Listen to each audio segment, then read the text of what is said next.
بسم اللہ الرحمن الرحیم۔ میت کی طرف سے، فوت شدہ کی طرف سے حج کرنا یا عمرہ کرنا، مثلا ایک شخص فوت ہو گیا، اس کی اولاد میں سے اس کے بیٹے بیٹیاں پوتے پوتیاں یا کوئی اور نیک شخص اس کی طرف سے حج کرنا چاہتا ہے تو حج کرنا جائز ہے، عمرہ کرنا بھی جائز ہے۔ دیکھیں حدیث مبارکہ میں آتا ہے، یہ حدیث صحیح مسلم میں موجود ہے، حدیث نمبر ہے 3148۔ حضرت فضل بن عباس رضی اللہ تعالیٰ بیان کرتے ہیں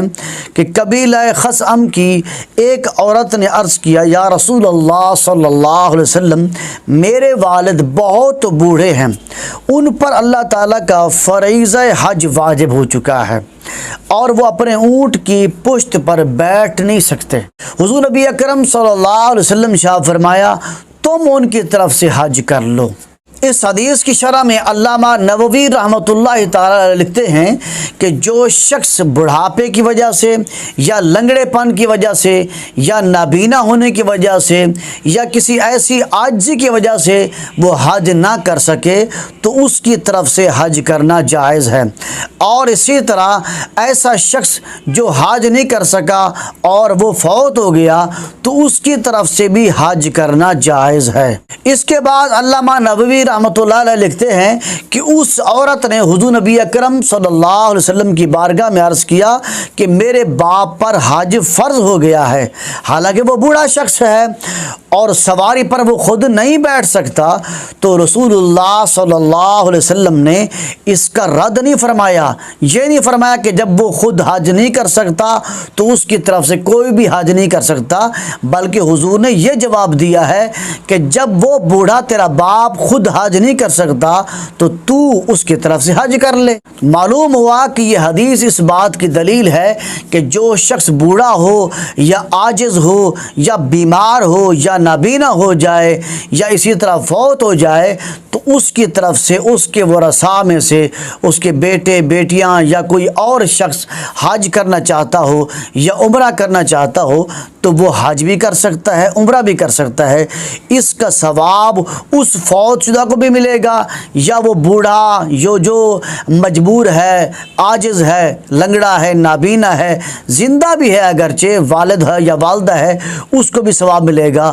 اور انشاءاللہ اس کا ثواب اس حج کرنے والے کو بھی اللہ تعالیٰ عطا فرمائے گا۔ اور اسی طرح ایک سوال یہ بھی پوچھا جاتا ہے، کیا قرض لے کر حج کرنا جائز ہے یا ناجائز ہے؟ دیکھیں اس کی کچھ صورتیں ہیں، بعض صورتیں جائز ہیں، بعض صورتیں ناجائز ہیں۔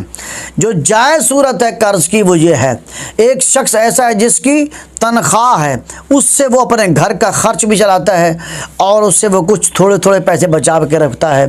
اور وہ چاہتا ہے کہ میں کسی سے قرض لے لوں تو اس کو قسط کی صورت میں واپس پیسے لوٹا دوں گا، میں اپنا قرض واپس کر دوں گا، اور وہ حج کرنا چاہتا ہے تو وہ قرض لے کر حج کر سکتا ہے۔